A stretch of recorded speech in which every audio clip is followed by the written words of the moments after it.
Assalamualaikum warahmatullahi wabarakatuh. Perkenalkan, nama saya Andrea Aditya dengan NIM 23115756.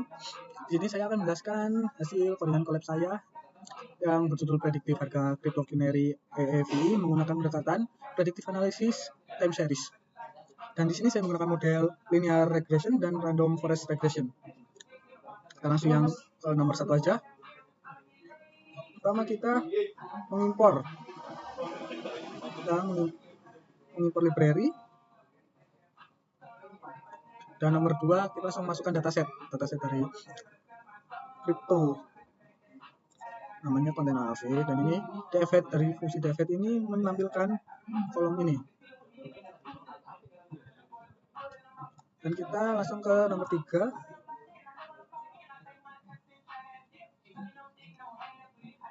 Itu ada df info dan df describe yang berfungsi juga untuk melihat jumlah baris dan kolom. Kemudian fungsi dari df describe ini digunakan untuk menampilkan statistik deskriptif seperti nilai minimum, maksimum, rata-rata, dan standar deviasi dari setiap kolom numeriknya. Terus nomor 4. Dari codingan nomor 4 ini, berbagai ini saya menggunakan kolom date menjadi tipe data datetime menggunakan pd.datetime agar bisa digunakan untuk analisis berbasis waktu. Setelah itu, data selektif berdasarkan tanggal menggunakan short values date. Urutan data benar-benar kronologis. Sudah saya melakukan reset index agar indeks kembali rapi, dan def date untuk digunakan pastikan bahwa data sudah terurut dengan berdasarkan tanggal. Coba nomor 5. Pada bagian ini saya memberikan kolom volume vol karena nilainya masih dalam bentuk teks. Dan saya membuat fungsi convert volume untuk mengubah format tersebut menjadi angka sebenarnya. So, nomor 6, membersihkan kolom. Pada codingan ini, pembersihan kolom change persen karena nilainya masih mengandung simbol persen sehingga terbaca sebagai teks. Pertama saya ubah semua isi kolom menjadi string, lalu menghapus simbol persen menggunakan string.replace. Setelah itu saya konversi menjadi tipe float agar bisa diproses secara numerik. Nomor 7. Ini saya menghapus kolom SNO karena kolom tersebut hanya berisi nomor urut. Nomor 8, cek missing value df null sum.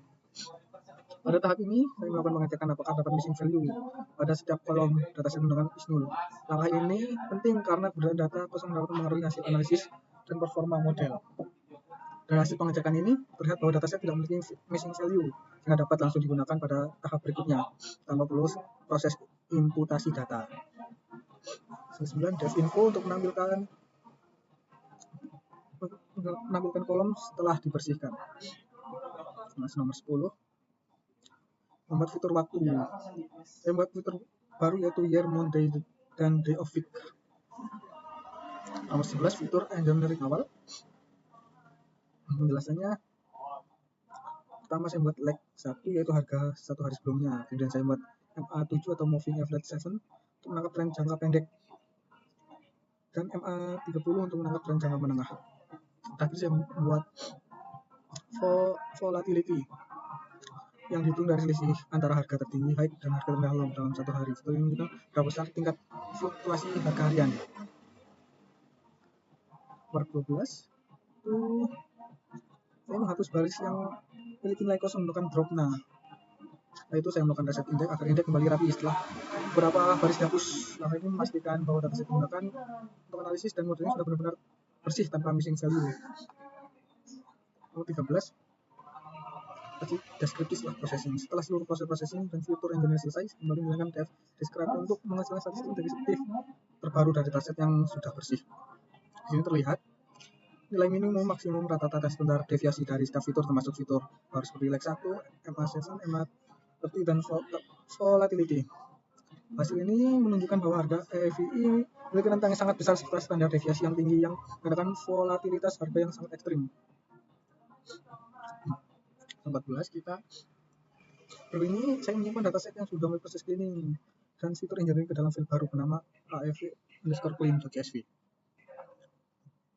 Nomor 15, pada bagian ini saya menampilkan kembali versi deskriptif menggunakan df.describe 6 nama .t atau transport tujuannya adalah agar tampilan statistik menjadi lebih rapi dan mudah dibaca karena setiap fitur ditampilkan sebagai baris bukan kolom. Sama nomor 16. Pada bagian ini saya membuat grafik garis untuk menandakan harga EVI dari waktu ke waktu. Sumbu X menunjukkan tanggal, sedangkan sumbu Y menunjukkan grafik EVI. Hal ini digunakan pada tahap IDE untuk melihat pola naik turunnya harga selama periode dari 2018 hingga 2021. Dari grafik ini terlihat jelas adanya lonjakan harga yang sangat ekstrim pada tahun 2021 yang menjadi salah satu penyebab distribusi data menjadi tidak merata dan sangat fluktuatif. Nomor 17, visualisasi open, high, low, and close.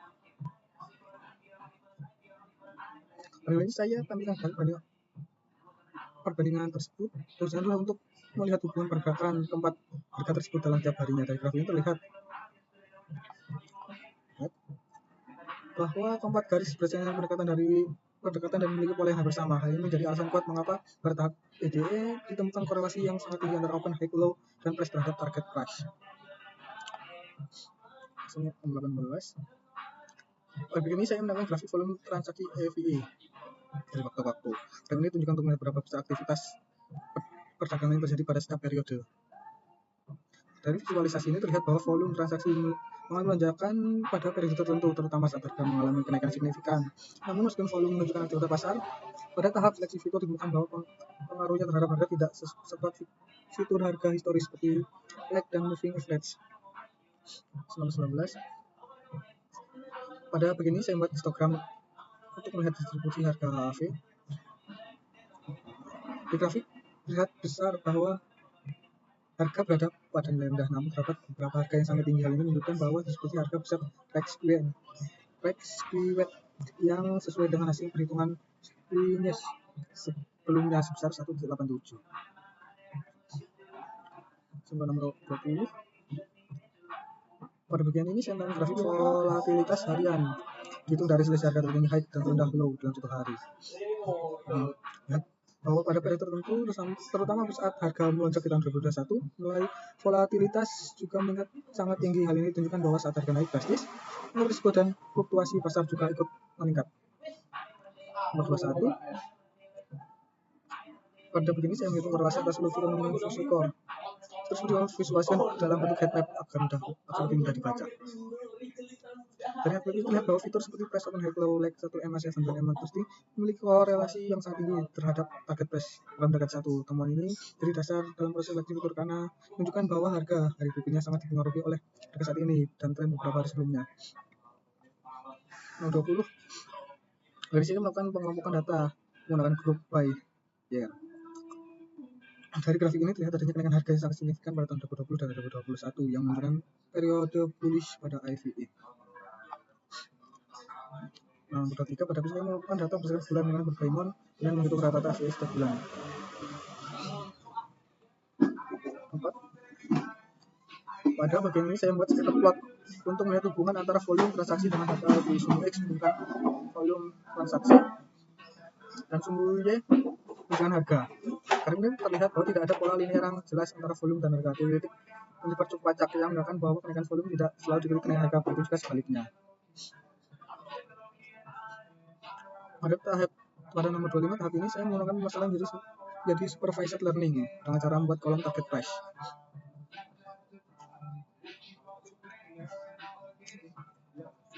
Pada nomor 26 bagian ini saya menggunakan fitur apa saja yang menggunakan model memprediksi.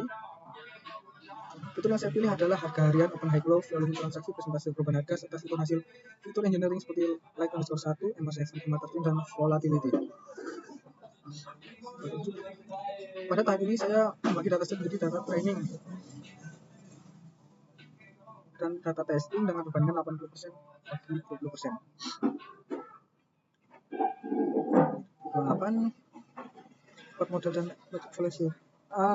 Pada bagian ini saya mengikuti library dari scriptline yang pada tahap evaluation. Pada nomor 29, setelah ini saya mulai membangun model regresi linear.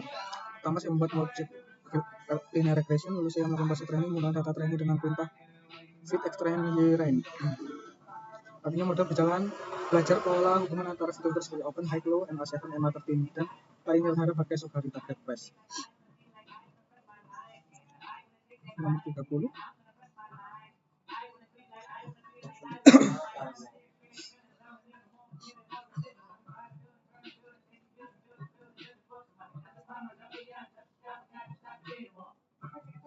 Pada bagian ini saya melakukan evaluasi performa model regresi ini menggunakan 3 metode utama yaitu MAE, RMSE, dan R2 score. Karena nilai MAE dan RMSE masih dalam bentuk satuan USD, saya mengonversinya ke dalam bentuk presentasi rata-rata harga penutupan agar hasil evaluasi lebih mudah dipahami. Berdasarkan hasil output yang ditampilkan, nilai MAE sebesar 23,55 atau sekitar 7,13. Sen artinya secara rata proses modal masih sekitar 7% dari harga aktual. RMSE 10%, 10,50% menunjukkan bahwa masih terdapat beberapa persen prediksi yang cukup besar, sehingga model regresi ini kurang stabil dalam menangkap fluktuasi harga. Nilai R2 90% variasi 90%. Meskipun nilai R2 seperti ini, besarnya nilai MAE dan RMSE menunjukkan bahwa model regresi ini masih memiliki keterbatasan dalam memodelkan pola harga yang besar non-linear. Nomor 1. Pada bagian ini saya membangun model random forest regression untuk prediksi harga penutupan AFI. Model random forest dibuat dengan menggunakan 200 yang dibangun melalui parameter n_estimators. Hasil prediksi ini kemudian akan digunakan pada tahap kalkulasi yang akan untuk model random forest.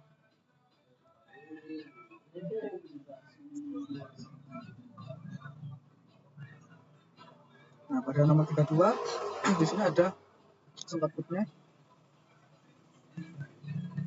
Berdasarkan hasil output dapat dilihat bahwa nilai besar 75% meningkat adalah kesalahan prediksi model random forest cukup besar. RMSE sekitar 82% meningkat dari kesalahan prediksi, dan nilai R2 yang sangat tinggi, minus 468. Ini menunjukkan bahwa pada konfigurasi yang dan fitur yang digunakan, model random forest belum mampu menangkap pola data time KAV dengan baik. Ini 33.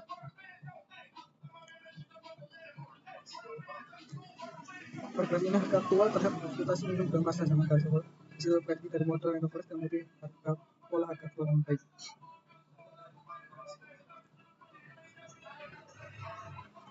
Pada bagian ini saya menggunakan fitur pengertian dari model random forest yang mengetahui fitur mana yang paling berpengaruh dalam proses pergerakan harga.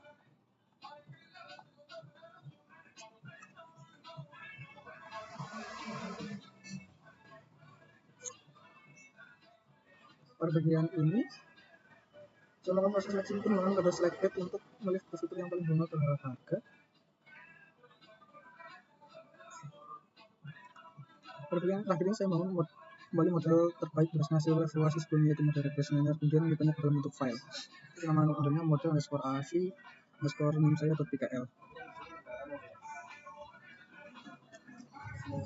Pada bagian ini grafik itu terlihat bahwa garis prediksi mengikuti pola pergerakan harga aktual dengan cukup baik untuk terdapat beberapa sisi pada titik tertentu. Secara umum model mampu menangkap tren pergerakan AFI.